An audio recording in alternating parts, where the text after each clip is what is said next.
بسم الله الرحمن الرحيم. نكمل مع بعض حاجة اسمها sequence adverbs، ظروف الترتيب الزمني. الكلمات ديت help us organize the steps in a process. الكلمات دي بتساعدنا ان احنا ننظم الخطوات في عملية معينة. مثل كلمة ايه first أو firstly، دي عشان ايه نبدأ بالعملية. First wash your hands. Firstly let's clean the room. أولا أو بادئ زي بدء، دي أول حاجة أو خطوة نعملها إيه في أي حاجة. Next التالي، then ثم، after that بعد ذلك، subsequently فيما بعد، following this دي احنا بنسمعها إيه عشان نتنقل من فكرة إلى أخرى. He finished his homework، خلص الواجب بتاعه، then he watched TV، بعد كده إيه اتفرج على التلفزيون بتاعه. We went to the park، رحنا الحديقة. after that بعد كده we had ice cream، كلنا إيه ice cream. We made a plan، عملنا خطة. subsequently فيما بعد we started the project، فيما بعد إيه عملنا المشروع بتاعنا. finally lastly in conclusion to end. الكلمات دي كلها الظروف دي كلها عشان أنهي بيها الكلام أو أذكر آخر خطوة موجودة. finally serve the food، أخيرا هنقدم الطعام. we played games had snacks and lastly took a group photo. احنا لعبنا العاب وكلنا ايه وجبات خفيفة، واخيرا ايه احنا التقطنا صورة للمجموعة. in conclusion في الختام exercise is important for good health. التمارين او التمرين بشكل عام ده مهم جدا للصحة الجيدة. هنا enter your password then the tablet will open. هفتح الايه او ادخل الباسورد الاول، يبقى ايه يبقى اجيب كلمة first او firstly. do your homework watch TV and lastly اخر حاجة turn off the lights before going to sleep. اطفي الانوار قبل ما ايه ما تنام، يبقى دي اخر خطوة خالص تبقى ايه lastly. بعد كده الامبيراتيف اللي هي صيغ الامر. هنا بيقول لي استخدم الافعال ديت مع الكلمات دي. طبعا quiet be quiet، be quiet. your book هنا بنفتح الكتاب تبقى open your book.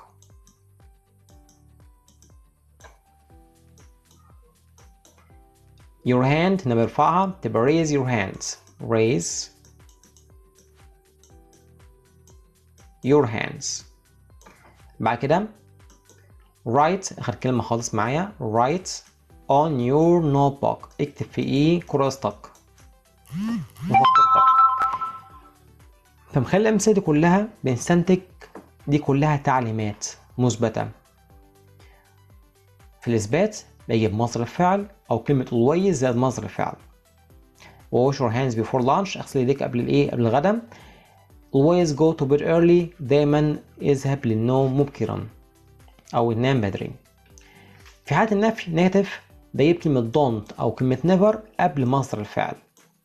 don't forget to water the plants، لا تنسى انك تروي النباتات. never leave your account open for everyone، ما تخليش ايه لا تغادر حسابك مفتوح للجميع. نلاحظ هنا برضو اذا كان هناك صفة بنستخدم be زائد الصفة. عاوز انفي يبقى don't be زائد الصفة. be quiet، the baby is sleeping، don't be rude to your friends، be careful when you go online، don't be lazy do your homework now. هنا يجيب لي مثال اهوت. منى clean the room quickly. فهنا كلمة منى جاي جاي ايه في اول الكلام، ده مخاطب بكلم منى فبيجي بعدها كوما. remember to buy some bread محمد. هنا عشان محمد جاي في اخر الكلام جبت قبل محمد ايه كوما، يبقى كمان مرة لو محمد دوت الكلمة دي الاسم دوت في اخر الكلام اخر الجملة قبله كوما، في اول الكلام يبقى بعده كوما. في بعد كده choose اختر. we played some games then we had dinner. بعد كده ايه تناولنا الايه العشاء. بعد كده first اولا press the green button to start the machine. رقم 3 wash your hands فعل امر before you eat قبل ما ايه ما تاكل. we need to organize work تبقى firstly اولا. she cleaned her room next she went to sleep. we crossed the river after that بعد كده we rest under a tree ارتحنا تحت ايه شجرة. please help me من فضلك ساعدني. جمال don't eat لا تأكل too much sugar الكثير من السكر. I made a cup of tea. then بعد كده هنكتب كلمة ايه then.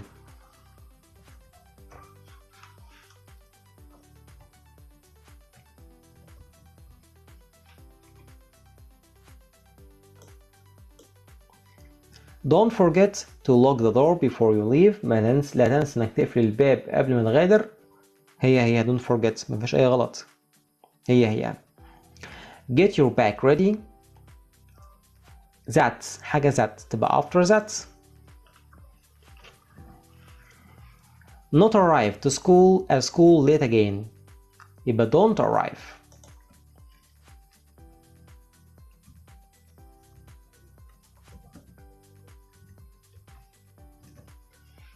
final I passed the interview and got the job تبقى finally أخيرا.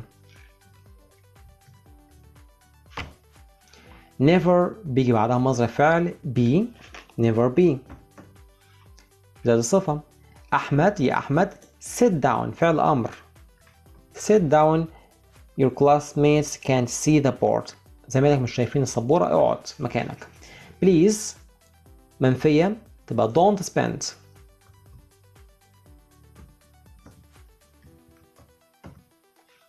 بعد كده find the mistakes أو الخطأ.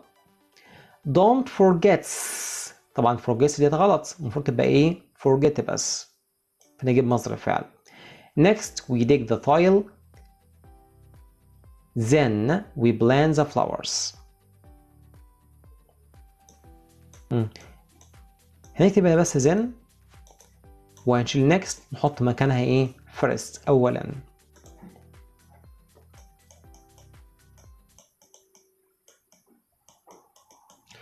being careful when you carry the heavy tools تبقى be careful be. not leave تبقى don't leave. don't leave the tools outside overnight.